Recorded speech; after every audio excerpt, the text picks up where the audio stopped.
Vamos começar a aprofundar um pouco mais na realidade dos números do futebol brasileiro. Nesse estudo que foi feito, o valuation dos principais clubes do futebol do Brasil, dos 30 clubes principais do nosso futebol. Queria pedir nossa produção para colocar na tela os números e os dados e a gente conversar um pouquinho sobre essa realidade do futebol brasileiro. Amir, conta um pouquinho para a gente dessa conta que coloca o Flamengo como o clube mais valioso do Brasil, 4,5 bi.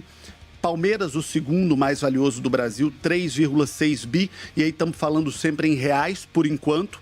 O Corinthians é o terceiro clube mais valioso do Brasil, com valuation de 3,1 bi de reais. O Atlético é o quarto clube, com valuation de 2,9 bi. O São Paulo, quinto, 2,2 bi. O Internacional, sexto, com 2,1 bi. São esses os 6 clubes mais valiosos do futebol brasileiro.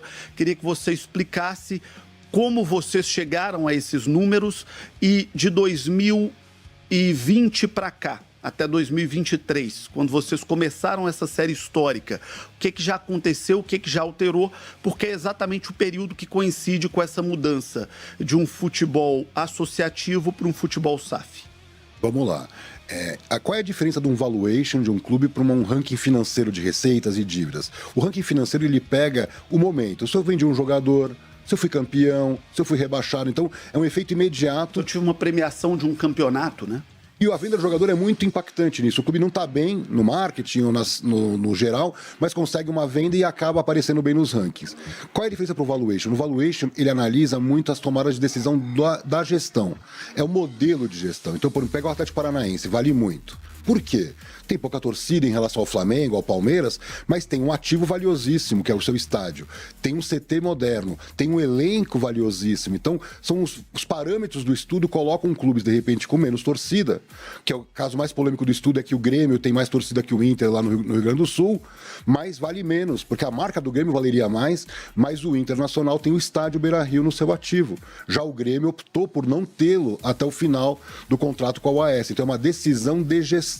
Corinthians versus Palmeiras. O Corinthians tem um valor de marca menor do que poderia ter, porque a bilheteria que o Corinthians, por exemplo, arrecada, vai para pagar o fundo. Então, o futebol do Corinthians não fica com esse orçamento. Já o Palmeiras, que tem menos torcida que o Corinthians, em tese valeria menos a marca, mas tem uma maximização do Allianz. Então, resumindo, o estudo tenta entender a marca, que sim, tamanho de torcida, dimensão de torcida. Então, o Vasco, o Fluminense, o Botafogo, por serem do Rio de Janeiro, tem uma dimensão nacional que clubes de Minas, ou de São Paulo, ou do Rio Grande do Sul, não têm. Então, eles vão pontuar na marca por isso. Mas se eles não arrecadarem, como, por exemplo, outros clubes como o Atlético Mineiro, ou mesmo o Palmeiras, vão ficar para trás. Então, são diferentes métricas onde entra o ativo, dinheiro em caixa. Se você comprar um clube como o Atlético Paranaense, tem milhões em caixa. Se você comprar um clube como o Santos, tem muito menos em caixa. Então, esse dinheiro em caixa, mais o ativo mobilizado, aí depende muito de cada clube, se eu tenho estádio, se eu tenho CT. Então, por que o Atlético Mineiro vale tanto?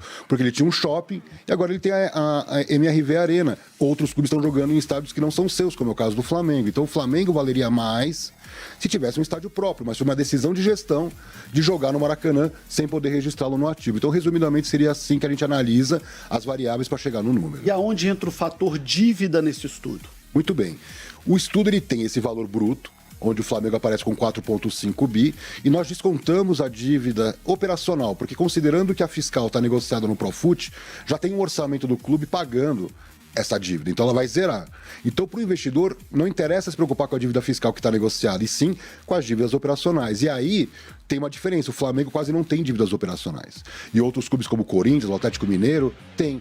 O próprio Atlético Mineiro, no nosso estudo do ano passado, apareceu com 3,1 bi, e isso foi divulgado que a SAF foi avaliada em 2,1 bi, que é exatamente o valor líquido que nós apresentamos no estudo do ano passado. Então, tem muita ciência, mas é obviamente que, por exemplo, Curitiba foi vendido por mais do que está no valuation. Por quê? O estádio que está registrado no imobilizado não é o valor lá da matrícula, vamos dizer assim, que vai ser vendido lá na mesa de negociações, mas ele chega no máximo do valor possível. Então, a gente acredita que esse é o valor mínimo que um clube deveria ser vendido, e temos exemplos como o caso do Cruzeiro e do Botafogo, que foram vendidos muito abaixo do valuation que nós tínhamos à época.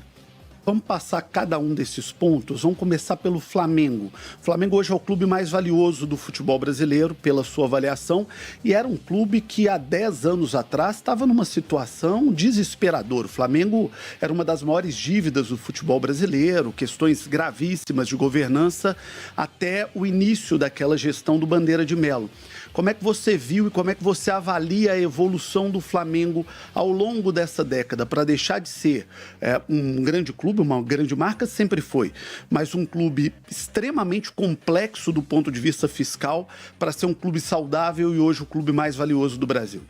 Pois é, a evolução do Flamengo, ela merece ser estudada até academicamente, porque eles trabalharam com um tripé, que foi a maximização de receitas, que o Flamengo trabalhava muito mal suas receitas, não tinha nem sócio-torcedor, chegava a jogar em Volta Redonda por uma receita ínfima, enquanto o Maracanã estava em reforma, que a situação do Flamengo era terrível. Às vezes pagava para jogar, né? Muitas vezes pagava para jogar. Então o Flamengo, na parte de receitas, cresceu muito, pode crescer muito mais, está muito distante, vamos dizer assim, mas está muito melhor do que há 10, 15 anos.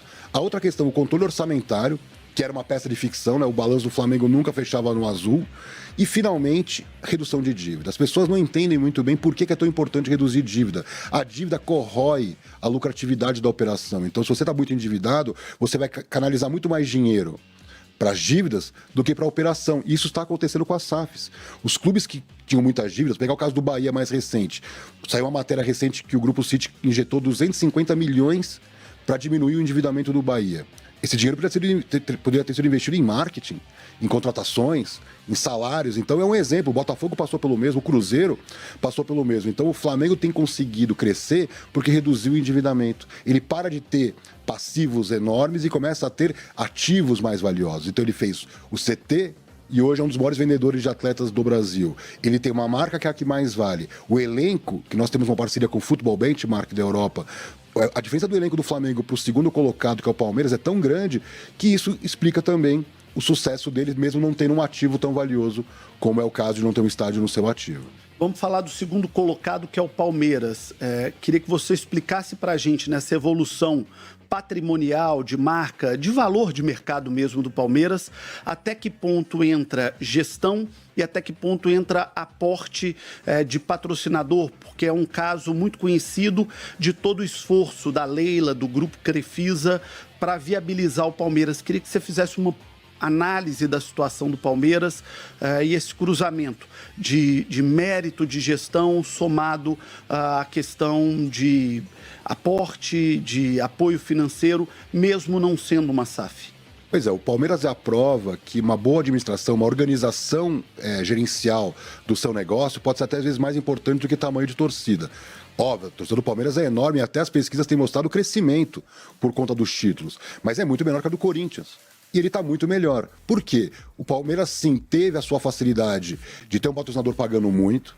Eu fiz várias críticas sobre isso. Eu sempre comento, antes não era só patrocínio, tinha investimento em jogador, investimento em outras atividades que outros clubes não tinham, então uma certa facilidade. Mas não existe nenhuma regra que proíba, embora o bom senso possa dizer que uma marca sempre quer gastar o mínimo e obter o máximo de retorno. Então a Crefisa cresceu muito com o Palmeiras, mas eu acho que também tem que ter um mérito da gestão palmeirense da organização desse recurso recebido. Então foi acima o patrocínio? Foi, mas hoje, pelas bets, está até defasado. Né, João? Então assim, é engraçado porque durante muito tempo eu disse que o Palmeiras receberia o dobro do que valeria e hoje ele está até defasado, sendo campeão brasileiro, super campeão da Libertadores, e mesmo assim recebendo menos do que clubes que não estão disputando a ponta da tabela. Mas está claro que o Palmeiras tem uma ótima organização. Eu acho que o treinador, a escolha do treinador, essa simbiose, me lembra muito a questão do Atlético de Madrid com o Simeone. Um casamento perfeito do técnico com a gestão, com os jogadores, então com a torcida, ele vira um ídolo da torcida. Então eu acho que esse aspecto do treinador, que é um pouco de escolha, né, do próprio dirigente, também merece o mérito, porque está claro que o Palmeiras cresce muito quando ganha os títulos, né? Então ele fica destacado em relação aos demais.